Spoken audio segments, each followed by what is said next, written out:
The spring air in 1220 carried no songs, only the muffled sobs of prisoners and the clipped orders of Mongol soldiers. On the edges of ancient Khorasan, a mother clutched at the dirt, her fingernails tearing into the earth as she watched her 14-year-old daughter, Zaria, pulled away toward the caravan. The girl did not cry out.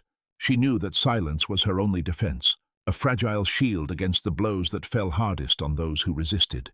Her name was already written in the Mongolian records, her age, her build, the shade of her hair, every detail inscribed with the precision of an empire that had learned to make bureaucracy a weapon. In the Mongol system, capture was not chaos. It was an inventory. A girl ceased to be a daughter or sister the moment her name crossed into those lists. She became a number, a unit, a body to be managed. Behind the soldiers, wagons waited, rolling prisons designed not just to transport, but to classify, some compartments for the newly captured, others for those already pregnant, others for women whose bodies had been tested and deemed useful. What Zaria faced was not the madness of war, but the order of a machine. This was conquest by womb. To seize a city was one kind of victory, fleeting, fragile, easily undone by rebellion, but to seize its women was to plant seeds that no rebellion could uproot. In the mind of Genghis Khan and his administrators, women were not merely spoils of war. They were the fertile ground in which empire could be sown, generation after generation. And though their cries rarely made it into chronicles, the genetic echoes of those cries ripple still in the world today. Other empires had understood fragments of this truth. Romans granted citizenship to conquered peoples, weaving them into the fabric of the state. The Ottomans would one day fill their harems with women from the Balkans and the Caucasus, using them to birth dynasties. Yet what the Mongols created was different, a system that stripped women of names, of family, of memory itself, and rebuilt them as instruments of imperial reproduction. It was not just policy, it was architecture, a structure of control that spanned from China to Persia. The women knew it too. Some whispered their names into the ears of their children, hoping the sound would survive even if they did not. Some carved tiny scars into their skin, private maps of memory that no overseer could erase. But the system was relentless. In the administrative roles of the empire, they were transformed into numbers, as if human sorrow could be tallied like livestock. Zaria stepped into the caravan, her wrists already stained with the ink that marked her category. She carried nothing but the knowledge that she was vanishing, becoming one more ghost folded into the machinery of conquest. Her mother's wails faded into the distance, swallowed by the sound of iron wheels grinding over dust. It is tempting to see Genghis Khan only through the lens of his battlefield genius, his cavalry sweeping across the steppe like a storm, yet his true power lay elsewhere, in his understanding that conquest could be made permanent, not through walls or fortresses, but through bloodlines. The empire did not just annex land, it annexed bodies, identities, futures. The story of Zaria is not an isolated tragedy. It is the doorway into a world where conquest was inscribed onto flesh, where the Mongol Empire turned intimacy into strategy, and where the echoes of that system still murmur in the DNA of millions. To understand how this began, we must turn back decades, to the bleak winter of 1162, when a boy named Temujin was born into a tribe that owned nothing but hunger. The transformation of women into imperial instruments did not emerge fully formed on the battlefield. It was the product of a logic that had been brewing long before Zaria's fate was sealed. In the Mongol worldview, survival was not only measured in horse herds, cattle, or victories. It was measured in lineage. A man's bloodline was the truest proof of conquest. And so, when Genghis Khan's empire expanded, women became both battlefield and spoils, both resource and symbol. The body of a woman could serve as a map. It marked who had conquered whom, whose seed would survive, and whose legacy would vanish into dust. When Temujin, later Genghis Khan, looked at conquered peoples, he saw not only their soldiers and fortresses, but their wombs. He recognized something chilling, that men could be slaughtered to the last. Yet if women bore Mongol children, the defeated would never truly rise again. Within a generation, their faces, languages, and identities would be diluted, reshaped, absorbed. This was not entirely new. History whispers of empires that had, in their own ways, understood the quiet power of reproduction. Rome granted marriage rights to foreign women as a way to integrate provinces into the empire. The Byzantine court took foreign princesses as brides, weaving alliances into bloodlines. Centuries later, the Ottoman sultans would take women from across their domains into their harems, ensuring that their heirs carried the blood of conquered lands. But where these systems blended politics with intimacy, The Mongols stripped away pretense. For them, it was no ritual of marriage, no polite diplomacy. It was policy enforced by ink, iron, and the silence of women's screams. The chronicles of the Mongols are curiously quiet about these practices. Secretaries and chroniclers preferred to record the victories of cavalry, the plunder of cities, the submission of kings. The machinery of reproduction was hidden, tucked behind the curtains of official history, yet the truth remained etched not on parchment, but in flesh. Centuries later, genetic studies would reveal the staggering scale of this project. Millions of men across Eurasia today carry the unmistakable imprint of Genghis Khan's lineage. His conquest was not only written in chronicles, it was written into the blood of nations. And still, in the shadows of this vast machinery, there were human lives, mothers who gave birth to children they could not name, daughters forced into caravans that moved like silent processions of grief across the steppe, women whose resistance took form so small that the empire's administrators never recognized them, a whispered lullaby in a forbidden language, a hidden charm sewn into a child's clothing, a refusal to forget who they had once been. The Mongols, of course, did not think in terms of cruelty. To them, it was pragmatism. Territory could rebel. Cities could be rebuilt and fortified against them. But bloodlines, once absorbed, they could not revolt. Each birth became a conquest more enduring than any fortress taken by storm. To understand why this vision took root so deeply in Genghis Khan's mind, we must go back further, before Zaria, before the caravans, to the boy Temujin, born into hunger and violence, who learned in his earliest years that survival itself was a form of conquest. The winter of 1162 on the Mongolian steppe was not merely cold, it was a merciless test of endurance. Into this world of hunger and wind, Temujin was born, the son of a chieftain whose clan held little power and even less security. His father, Yesugei, commanded loyalty only as long as his warriors could protect their herds. In that harsh land, a tribe's wealth was counted not in coins but in livestock, and the threat of rivals was never more than a horizon away. Temujin's earliest memories were not of abundance but of want. His family lived on the edge of survival, chewing roots and gnawing scraps of dried meat, the wind cutting through their felt tents. Then came the wound that would shape his life. His father's sudden death, likely by poison, delivered in a cup of fermented milk offered by enemies. The boy was only 9 years old. Overnight, his family was thrust into abandonment, without the protection of a patriarch. His mother, Huelun, was left with children too young to fight and too weak to claim leadership. Their tribe cast them out. The exile was brutal. They scraped through winters by pulling frozen fish from beneath river ice, digging for edible roots, and trapping small animals. Some days, hunger gnawed so deeply that Huelun boiled leather scraps to soften them into something chewable. Temujin grew up in a world where survival was a daily battle, where every bite of food was proof that they had not yet been erased from the steppe. But hunger was not the only teacher. Violence lurked everywhere. Neighboring tribes harassed them, stealing what little they had. Temujin learned early that weakness invited cruelty, that mercy was a language rarely spoken. When his older half-brother, Bektar, tried to assert dominance, Temujin killed him with his own hands. It was an act that shocked even his siblings, but it revealed a chilling truth. This boy understood that survival sometimes required eliminating even those closest to him. Yet amid this cruelty, there was also resilience. Huelun, his mother, never allowed despair to extinguish her determination. She taught her children to endure humiliation, to carry bitterness like a hidden blade. Her presence carved into Temujin the idea that survival was not just about strength. It was about outlasting, about finding ways to adapt when the world seemed determined to bury you. The steppe itself reinforced the lesson. Its vast emptiness offered no protection, only exposure. The land did not care for the weak. Herds died in blizzards. Raiders struck without warning.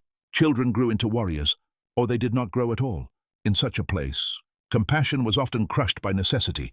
Temujin's childhood carved into him a worldview that divided humanity into two kinds, those who took and those who were taken. It was a cruel education, but it gave him clarity to protect his family, to ensure their survival. He would need not just strength of arms, but the ability to bend others to his will. He understood, even as a child, that security did not come from the earth or from the gods.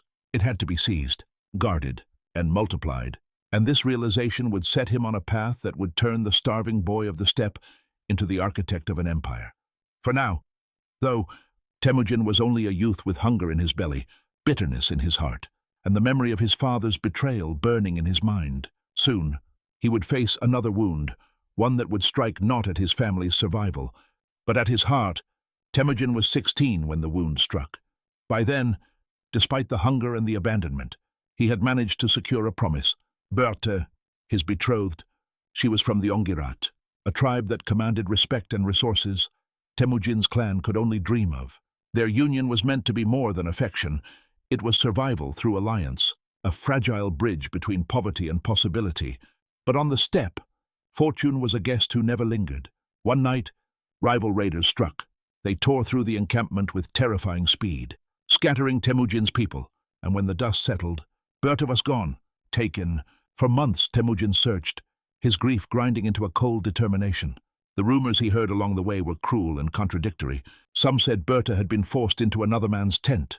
Others whispered she had been killed, her body discarded in some lonely gully. Still others claimed she had been passed from warrior to warrior, her name already dissolving into anonymity. Every possibility gnawed at Temujin, each one a knife twisting deeper. When at last he found her, she was alive but changed. Berthe had endured what no young woman should endure, and she was pregnant. The question hung between them, unspoken but sharp.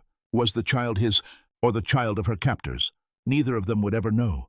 That night, as he watched her sleep beside him, something shifted inside Temujin. It was not love that hardened. Though he did love her, it was comprehension. Berthe's suffering was not an isolated cruelty, not just the random spoil of tribal conflict. It was a glimpse of a larger truth. Women were more than victims of war. They were conduits of memory, vessels of bloodlines.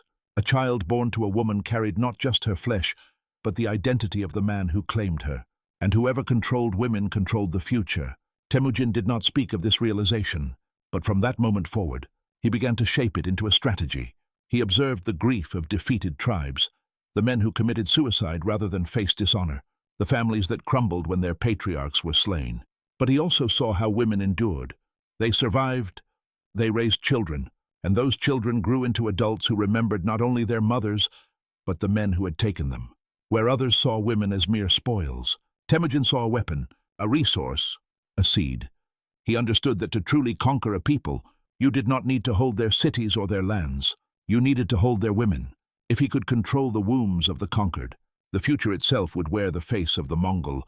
This was no longer the thought of a starving boy, but the calculation of a future empire builder. The pain of Berthe's kidnapping had revealed a brutal law of history. That conquest written in stone could be broken, but conquest written in flesh endured forever. From the ashes of personal grief, Temujin forged an idea unlike anything the steppe had seen before. He understood that war could devastate, that fire and sword could scatter tribes and topple fortresses, but those victories were temporary. Men could rebuild walls, plant fields again, gather weapons, and rise once more in defiance. What could not so easily be undone was the quiet victory of blood. A child born to a conquered woman, raised under the name and banner of the conqueror, carried the conquest forward in their very bones. As Temujin grew from a tribal outcast into a formidable leader, this idea deepened. He saw it in the cycles of defeat and revenge that plagued the steppes. A tribe might lose a battle, its warriors cut down, but as long as its women bore children who remembered their fathers' names, the tribe could rise again in another generation. The flame of resistance was not passed in swords, but in lullabies and whispered genealogies. If that thread could be seized, if memory itself could be rewritten in the bodies of women, then resistance would wither before it had the chance to grow. Temujin's genius was not only in tactics but in vision.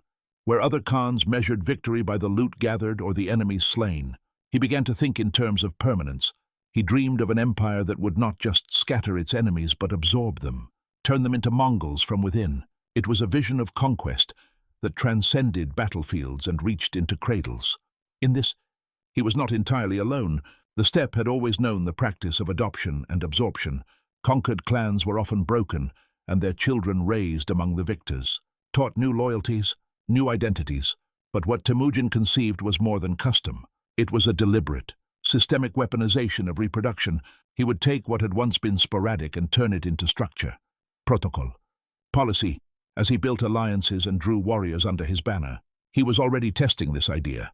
When he took women from defeated tribes, he ensured their children bore loyalty to him, not to the bloodlines of their fathers. He watched how mourning hardened men into rebels, while the survival of women softened resistance. creating ties that bound even conquered peoples to his name. To Temujin, it was not cruelty but clarity. If you wished to conquer forever, you did not need to kill all your enemies. You needed to take their future. By the dawn of the 13th century, Temujin had woven this insight into the very fabric of his rise. The young man who had once starved by frozen rivers was becoming something far greater and far more dangerous. He was building not only an army of horsemen, but an architecture of conquest that would reach into generations unborn.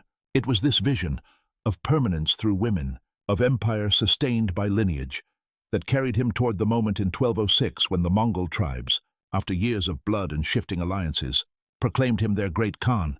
From that day forward, the world would know him not as Temujin, the hungry outcast, but as Genghis Khan, the man who would make even reproduction a weapon of empire. In the year 1206, on the banks of the Onon River, the scattered tribes of Mongolia gathered for a kurultai, a grand assembly. Here, under the vast sky of the steppe, the man once known as Temujin was raised on a felt carpet, lifted high by the hands of chieftains, and proclaimed Genghis Khan, the great Khan of all Mongols. It was more than a coronation. It was the birth of a new order. Genghis had united clans that had once feuded for scraps of pasture. He had bent proud warriors into a single army bound not only by loyalty, but by discipline, something rare on the lawless steppe. But beneath the chants of triumph and the sound of hooves stamping in celebration, another structure was taking shape. His vision of permanent conquest was no longer a private realization born from the pain of Berta's kidnapping. It had hardened into policy. The Mongols called it the permanent sowing system. To Genghis Khan, it was as vital as cavalry formations or siege tactics. Men could conquer with arrows, but women ensured those conquests lived on. This was not a vague idea, it was codified, discussed among his administrators, turned into a logistical reality. Each campaign was to be followed not only by records of cattle, loot, and prisoners, but by detailed lists of women, sorted by age, health, and reproductive capacity. The Mongol Empire was not content with taking land. It wanted to cultivate people as if they were harvests. The first grand experiment of this system came in 1209, against the Tangut of the Western Xia. The Tangut were a proud people, heirs to a sophisticated culture that blended Chinese traditions with Tibetan and Central Asian influences. Their cities gleamed with Buddhist temples, their palaces filled with scholars, poets, and astronomers. To the Tangut, the Mongols were barbarians from the steppe, a storm of horsemen whose brutality seemed primitive against their refined civilization. But the Mongols carried something the Tangut had never faced before, a bureaucracy of conquest that could strip a city not only of wealth, but of its very lifeblood. Weeks before the siege began, Mongol spies infiltrated Tangut towns. These were not mere scouts, but administrators in disguise, men trained to take secret censuses of the population. They counted not only soldiers and fortifications, but women. How many? How old? What families they came from? They noted physical characteristics with a cold detachment, reducing mothers and daughters into rows of information inked onto parchment scrolls. It was as though the Mongols were not preparing for battle, but for a harvest. When the walls of the first Tangut city finally fell, the slaughter was not immediate chaos. It was order, surgical and precise. The men were executed or enslaved. The women were divided into categories: prime reproductive age, secondary, and discarded. Ink marks on their wrists determined their future. For the first time, the logic Temujin had glimpsed years earlier was applied on a scale so vast that it would echo for centuries. This was not the wild pillaging of raiders, nor the lust-driven abductions of individual warriors. It was conquest turned into protocol, a system where every woman's body was weighed for its potential to bear the empire's future. And for the Tangut, it was only the beginning. The fall of that Tangut city revealed a new kind of terror, one that was not shouted in war cries or etched in blood on the battlefield, but written in the careful ink of record keepers. The Mongols had transformed rape into procedure, violation into ledger lines. Women were classified with the precision of livestock. Those between 14 and 30, strong and healthy, became the primary breeders. They were the empire's fertile ground. Women in their 30s, especially those who had already borne children, were secondary breeders, still useful but less prized. Those younger, older, or considered unfit were categorized as discarded material. They vanished into shadows. Few chronicles bothered to describe. Ink marks on wrists became brands of fate. These were not the tattoos of pride or tribal belonging. They were numbers, codes, signs of value. The women were herded into caravans, rolling prisons made of wood and iron, divided into compartments like grotesque nurseries. In one, the newly captured; in another, those confirmed pregnant; in yet another, women who had given birth; and finally, in the darkest compartments, those deemed unproductive, set aside for gradual elimination. Behind the efficiency was something even more chilling: the erasure of identity. Names were stripped away. In their place, numbers, identification codes that marked tribal origin, reproductive history, and calculated value. In one stroke of a scribe's brush, centuries of ancestry could be reduced to a statistic. A daughter became a unit. A mother became a category. Some women fought to hold on to fragments of who they were. They whispered their real names to their children in secret, hoping those syllables might outlive them. Some carved small scars into their skin, symbols of identity that no administrator could erase. Yet most knew the system was stronger than memory. Every day, they were reminded that they were no longer themselves, but instruments in a machinery of empire. The Mongols' genius lay not only in their brutality, but in their bureaucracy. Where other armies raped and plundered chaotically, the Mongols did so with order, calculation, and permanence. The act itself became less about desire than about destiny.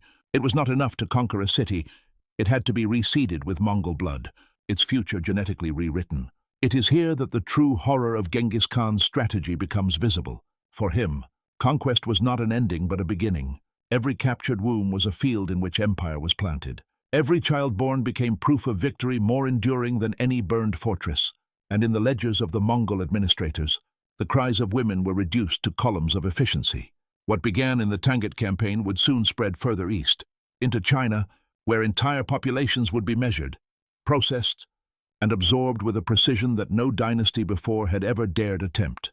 In 1211, the Mongol armies thundered across the Great Wall and into the lands of the Jin Empire, the rulers of northern China. Here, the true scale of Genghis Khan's system revealed itself. The Jin were no scattered steppe clans. They were heirs to centuries of Chinese statecraft, defenders of wealthy cities whose granaries overflowed and whose walls had resisted countless foes. But they had never faced an enemy who sought not only their land and wealth, but the very wombs of their people. The Mongols came with cavalry and siege engineers, but behind them followed something more ominous: administrators carrying scrolls and brushes, prepared to transform chaos into inventory. Where other conquerors counted treasure, the Mongols counted women. In the records of their campaign, Chengdu, modern-day Beijing, stands as a chilling marker. When the city fell, more than 40,000 women of reproductive age were seized. The process was precise.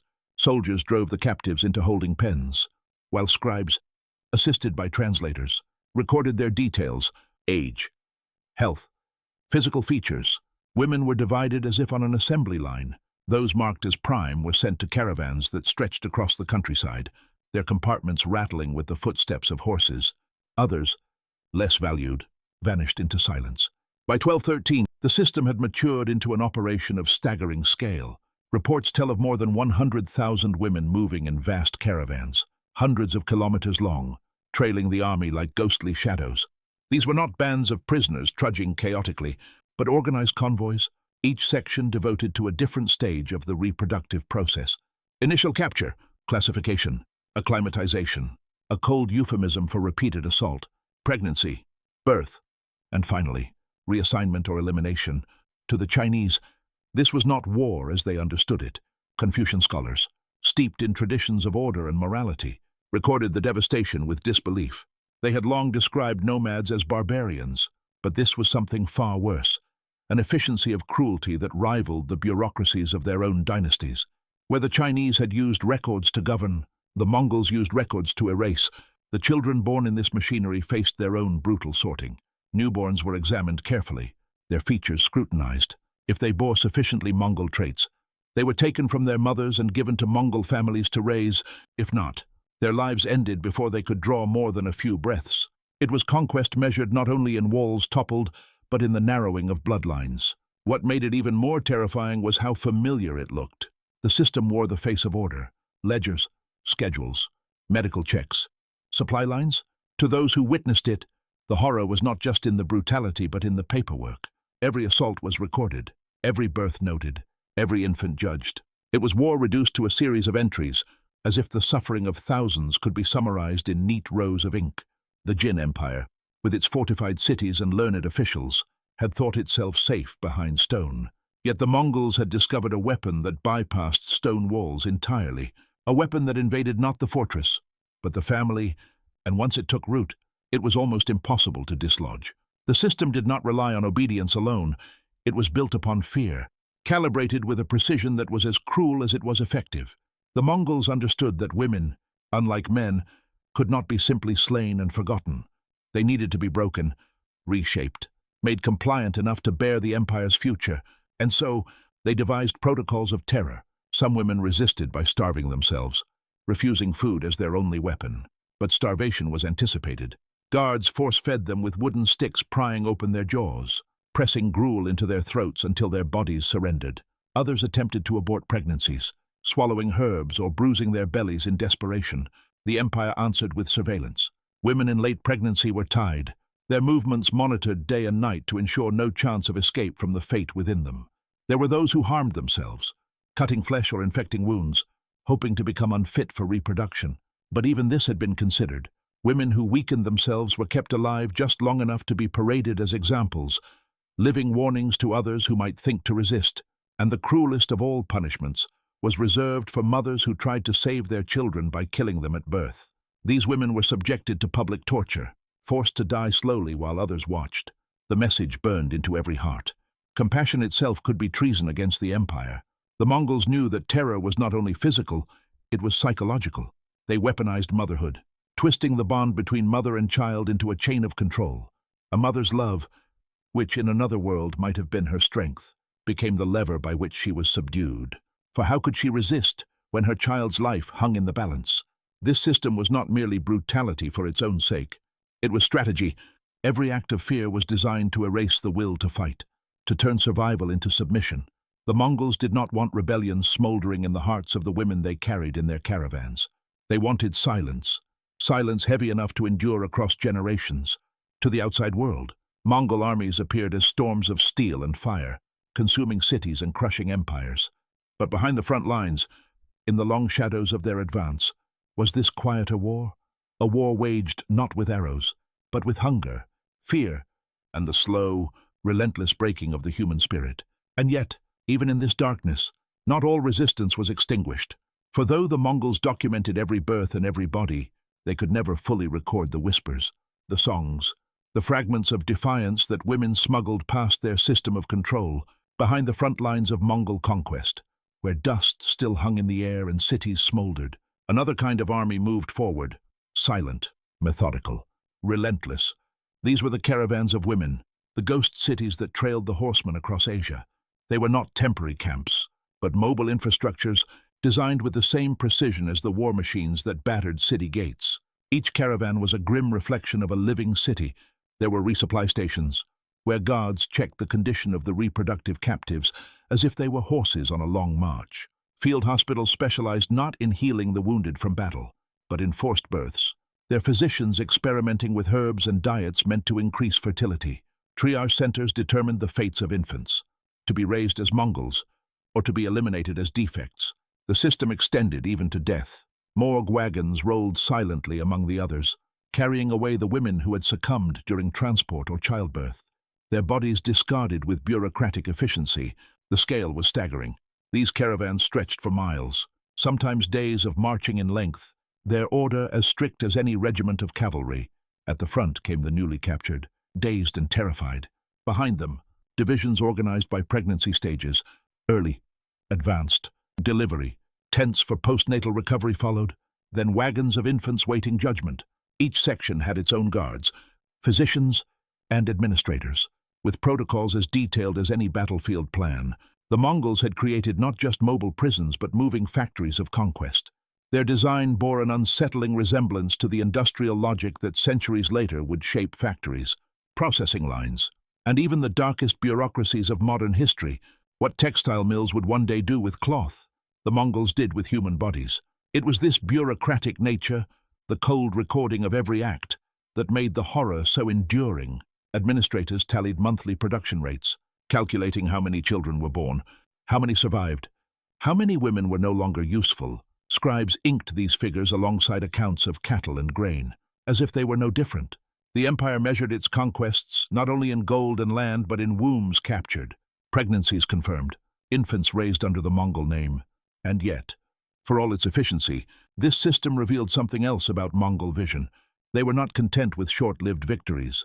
Like raiders who plunder and vanish, they sought permanence. They sought to erase resistance not by burning cities, but by altering the very blood of the people they conquered.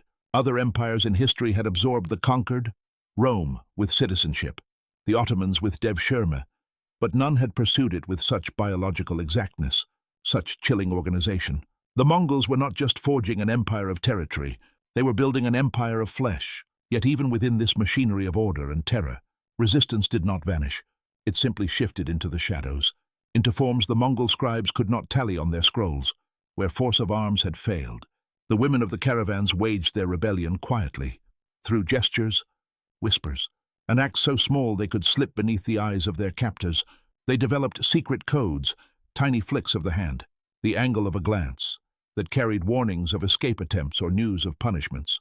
In the dim confines of wagons, knowledge was passed like contraband, which herbs could induce miscarriage without detection, how to feign illness convincingly, how to weaken the body slowly so that pregnancy might fail.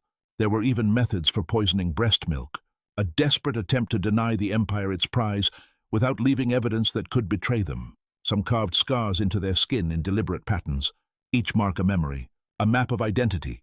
Others starved themselves discreetly, vomiting food in secret so that malnutrition would make them unfit for reproduction. A few took to self-injury, festering wounds intentionally, turning their bodies into battlefields where infection became their last weapon. But the most enduring form of resistance was not physical, it was emotional, cultural, spiritual. Mothers whispered forbidden names into the ears of newborns before they were torn away, names meant to outlast chains. Women sang songs of their lost villages in the darkness, their voices barely more than breaths, preserving fragments of cultures the empire sought to erase. They taught each other lullabies, rituals, prayers, small anchors of memory that refused to be broken. These acts did not overturn the system. They could not halt the caravans or unmake the policies of the great Khan, but they carved out pockets of defiance in a world designed to consume them. For the Mongols, every woman was a number, a unit of production. For the women themselves, survival became resistance, memory became rebellion. The Mongols never fully grasped this. Their ledgers contained columns of births and deaths, efficiency ratios and productivity tallies, but no ink was spared for the quiet songs that floated through the caravans at night. Those whispers carried not only grief, but defiance, the last assertion of humanity in a world determined to strip it away. And as the empire expanded further west, into the lands of Khwarezm, it would encounter peoples whose resistance, both open and hidden, would force the system into an even darker refinement. In 1219, the Mongol storm turned westward, toward the Khwarezmian Empire, a realm of bustling trade routes, glittering cities, and proud rulers who believed their walls and wealth could withstand any enemy. They were mistaken, for when Genghis Khan's armies descended, they did not bring only cavalry and siege engines. They brought with them the perfected shadow system of the caravans, now honed to a science of terror. Before the first arrows darkened the sky, Mongol intelligence networks had already done their work. Spies catalogued not just fortifications and troop numbers, but the very fabric of society. They recorded family ties, social hierarchies, the locations of noble households. This was not reconnaissance for war, it was preparation for harvesting. Every detail was a thread to pull, every relationship a lever of control. When the cities fell, the Mongols executed their plan with devastating precision. Men were slain or enslaved en masse. Women were separated from their families with a cold efficiency that stunned even seasoned observers. At first, mothers were allowed to remain with their children, a tactic that made them more pliant in those early weeks of captivity. But after 3 months, the separations came, time to inflict the maximum collapse of spirit. By then, bonds had deepened, and the tearing away was not merely physical but psychological, designed to break resistance at its roots. The system grew increasingly stratified. Noble women were not treated with mercy, but with a different kind of calculation. They were given to high-ranking Mongol officials, their bodies deemed valuable for producing heirs who could carry both Mongol blood and the prestige of noble lineage. This was not kindness, it was utility. A child born of such unions could more easily be accepted into aristocratic circles, serving the empire by erasing the very elites who might once have resisted it. Peasant women, by contrast, were processed in great numbers, valued primarily for their physical endurance. Their resilience to hardship made them ideal for surviving multiple pregnancies under brutal conditions. Mongol doctors, men who blended steppe herbal traditions with knowledge gathered from Chinese and Persian sources, experimented with methods to maximize outcomes, herbs to stimulate ovulation, diets to encourage multiple births, techniques to accelerate pregnancies and reduce complications. Every discovery was folded into the machinery, turning each uterus into a site of imperial production. For the Khwarezmians, the devastation was not only military, it was existential. Cities like Bukhara, Samarkand, and Merv were emptied of their futures. Where once families had sung songs in crowded bazaars, now women marched in endless columns behind the Mongol armies, their footsteps a dirge across the dust. By the campaign's end, the system had reached a refinement that bordered on the unimaginable. These were no longer the improvisations of conquest, but a doctrine, an imperial logic that sought not only to rule, but to re-engineer entire peoples. The Khwarezmian defeat was total, not because their walls crumbled, but because their bloodlines were seized. And in the wake of this horror, the Mongols would turn even to medicine itself, weaponizing knowledge in ways that made conquest not just a matter of swords, but of science twisted to serve empire. Among the most unsettling aspects of the Mongol system was the role of their physicians. These were not healers in the sense we might imagine today. They were technicians of empire, charged not with preserving individual life, but with ensuring the efficiency of reproduction. Their duty was not to heal the wounds of conquest, but to convert those wounds into births. The Mongols inherited a patchwork of medical traditions. From the steppe itself came herbal remedies used for centuries to treat wounds and fevers. From China, they absorbed knowledge of acupuncture, dietetics, and detailed anatomical observations. From Persia and the Islamic world, they gained access to treatises on fertility, childbirth, and embryology, some of which were translations of even older Greek texts by Hippocrates and Galen.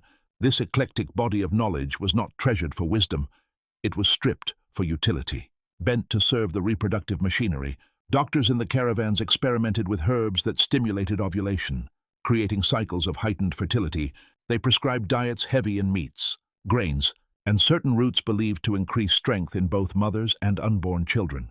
Some went further, attempting rudimentary procedures to correct obstructions to pregnancy, their crude methods leaving women scarred and in agony. The empire was not interested in their suffering, only in their ability to carry another child. Twins and multiple births became especially prized. Physicians sought ways to encourage them, experimenting with combinations of herbs and even manipulating the timing of conception. To them, every additional child was another victory, another step in rewriting the genetic map of conquered peoples. Birth was measured not in joy but in quotas, in numbers inked onto parchment by scribes who cared nothing for the mother's pain. This medicalization of conquest was perhaps the darkest refinement of the system. Violence could be understood as the brutality of war, but here was violence cloaked in the language of science, carried out with instruments and tinctures instead of swords. To the women subjected to these practices, their bodies became laboratories, sites of forced experimentation where even the hope of childbirth, sacred in nearly every culture, was twisted into an imperial mandate. And yet, within this grotesque adaptation of medicine, there was a grim testament to the Mongols' genius. They were not only conquerors of land, but absorbers of knowledge. Every people they subjugated contributed to the empire's arsenal, whether in siegecraft, administration, or medicine. It was an empire that grew not only by fire, but by appropriation, folding the wisdom of others into its own machinery. But this appropriation had a singular purpose, permanence. For Genghis Khan, war was not an end. It was a seed, and medicine was one of the tools that ensured it took root. Every herb, every diet, every crude procedure was another cog in the system designed to make conquest eternal. Soon, that eternity would not only be felt in the memories of those who suffered, but proven in the very blood of millions yet unborn. The true genius and the true horror of Genghis Khan's system lay not in its brutality, but in its permanence. Fortresses could be rebuilt, cities could rise again from ashes, but blood, once altered, carried the mark of conquest forever. Genghis understood this with a clarity that set him apart from every conqueror before him. Rape, in his logic, was not just an act of domination, it was a strategy for eternal victory. Every child born within the caravans was a seed of empire, a living proof that Mongol conquest had penetrated deeper than walls or borders. These children, raised among Mongol families, speaking Mongol tongues, carrying Mongol names, became the empire's future. Their existence was a quiet erasure of what had come before. A Khwarezmian child might never know the prayers his mother whispered over him in the dark, or the songs of her lost homeland. His world would be shaped instead by the empire that had stolen him. Centuries later, science would uncover the staggering scope of this biological conquest. In 2003, geneticists studying the Y chromosome, the marker passed from father to son, found a startling pattern. Across vast swaths of Eurasia, from Mongolia to Central Asia, from Afghanistan to the edges of Eastern Europe, millions of men carried nearly identical Y chromosomes, all tracing back to a single origin in the 13th century. The conclusion was inescapable. Roughly 16 million men alive today are direct descendants of Genghis Khan and his immediate male lineage. That is nearly 1 in every 200 men on Earth. Numbers make the scale almost incomprehensible. In Mongolia itself, about 8% of men carry the genetic imprint of the Great Khan. In Central Asia, the proportion hovers near 3%. Even in regions where Mongol rule was brief, such as Eastern Europe, the genetic traces linger like scars on the map of humanity. It is conquest written not in chronicles, but in bloodstreams, and yet, these numbers, chilling as they are, tell only half the story. They do not capture the women whose names were erased, whose bodies bore the burden of empire. They do not record the lullabies whispered in defiance, or the children lost to the defect wagons of the caravans. Science can count chromosomes, but it cannot measure grief. Still, the genetic record confirms what Genghis himself had understood. That conquest was not truly secure until it lived in the next generation. For every child born of those caravans was a victory more enduring than the sacking of any city. Genes do not revolt. Bloodlines do not rebel. Through them, the empire endured long after its banners had been lowered. In this way, the Mongol conquest was not only military, it was biological, and its permanence, passed from parent to child, ensured that Genghis Khan's legacy would survive not just in history books, but in the very flesh of humanity. When Genghis Khan died in 1227, his legacy was not buried with him. The system he had created, the merging of conquest with reproduction, was too deeply woven into the structure of the empire to fade. His sons and grandsons carried it forward, each adapting it to new lands and new peoples. What began as the vision of a single man became a dynastic doctrine, passed down like an heirloom more valuable than any jewel. Genghis Khan, Genghis's successor, applied the method in the West, during campaigns into Eastern Europe. Chronicles describe how villages in the Rus principalities and along the Hungarian plains were stripped not only of their treasures, but of their women, forced into the caravans that wound their way back toward the steppe. Genghis Khan continued it against the Abbasid Caliphate, overseeing campaigns where Persian records speak less of battlefield slaughter than of the systematic redistribution of captives. And Kublai Khan, ruling in China, absorbed women into his imperial household with the same administrative precision, ensuring that the empire's genetic conquest took root even in the heart of the Middle Kingdom. This was no longer merely strategy. It had become tradition. For the Mongols, expansion was not only about tribute and territory, but about blood. Conquest was incomplete until it lived in the womb. The caravans of women became as essential to Mongol campaigns as siege engineers and cavalry scouts. They were not an afterthought, but a core mechanism of empire. The effects varied by region. In Persia, children born from these unions blended Mongol and Persian features, creating lineages that would later contribute to the dynasties ruling the Ilkhanate. In the steppes of Russia, the same pattern unfolded. Entire noble houses claimed descent from Mongol princes, their bloodlines intertwining until history itself blurred the line between conqueror and conquered. In China, where Kublai sought not only domination but legitimacy as an emperor, these unions created heirs who could bridge the worlds of nomadic conquerors and Confucian scholars, embedding Mongol blood into the aristocracy of one of history's greatest civilizations. To the Mongols, this permanence was proof of their supremacy, but to the conquered, it was a slow erasure. Within a generation, children spoke new tongues, bore new names, and pledged loyalty to new masters. The memories of their mothers, songs, stories, the knowledge of ancestors were reduced to fragments, carried only in whispers. The system ensured that even if a people remembered their old gods and old lands, their descendants would bear the faces of their conquerors. Thus, by the mid-13th century, the system had transcended Genghis Khan himself. It was no longer just his vision, but the empire's lifeblood. Wherever the Mongols rode, from Baghdad to Beijing, They left behind more than burned cities. They left behind children, millions of them, living monuments to an empire that had made biology itself a tool of power.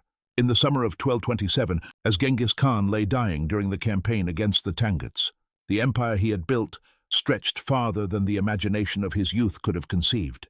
His warriors had carved a dominion from the Yellow Sea to the Caspian. But his greatest creation was not written on maps. It was inscribed in bodies, in bloodlines, in futures that could not yet speak his name. His funeral was shrouded in secrecy. Chronicles tell us that 40 maidens were buried alive with him, offered as companions for the afterlife. Yet this ritual was only a surface reflection of the true funerary sacrifice. Thousands of women from the caravans, captives who had served the empire's reproductive machinery, were executed to prevent their escape during the fragile transition of power. Their bodies were thrown into mass graves, layered with the same bureaucratic precision that had governed their lives. Archaeologists today uncover these silent cemeteries. Outside former Khwarezmian cities, pits filled with the skeletons of young women and infants lie apart from the warrior graves. Their bones bear the marks of malnutrition, of fractures poorly healed, of lives bent and broken under forced marches. Infants appear alongside them, tiny skeletons without the rituals that usually marked burials in Mongol culture. These graves are the unrecorded chapters of empire, the shadows behind the chronicles of victory, and sometimes the earth returns stories with a sharper edge. Near Bukhara, excavators discovered the remains of a woman and a teenage girl buried side by side. DNA analysis confirmed they were mother and daughter. Isotope studies suggested the mother had been local, born and raised near that very soil, while her daughter's body bore the chemical traces of long travel, evidence of years spent moving in a caravan across the steppes before death finally claimed her. 2 lives, one bound to the land, the other carried away by conquest, reunited only in the silence of the grave. It is here that the story folds back to Zaria, the young girl led into captivity in 1220, her mother's cries lost in the dust. She was not alone. She was one among tens of thousands, her fate woven into an imperial system that sought to conquer not only land, but the human future itself. Her name, like so many others, would vanish from chronicles, her body recorded not as a life but as a number. And yet, in the echoes of DNA, in the genetic signatures carried by millions today, fragments of her story endure. Genghis Khan's armies conquered with arrows and fire, but his truest legacy was biological. He turned reproduction into empire, wombs into weapons, and motherhood into an instrument of conquest. His genius lay not only in what he destroyed, but in what he seeded, an empire that survived not merely in borders, but in blood. Centuries later, when we study his life, it is easy to marvel at the scale of his conquests, the brilliance of his strategies, the vastness of his empire. But beneath those banners and battles lies a quieter, darker truth. The women who bore the weight of empire in their bodies, the children who carried conquest in their veins, and the silence of graves where names were never carved. The Mongol Empire has long since fallen, its fortress is dust, its banners rotted. Yet its shadow lingers, not in monuments of stone, but in the living flesh of humanity itself.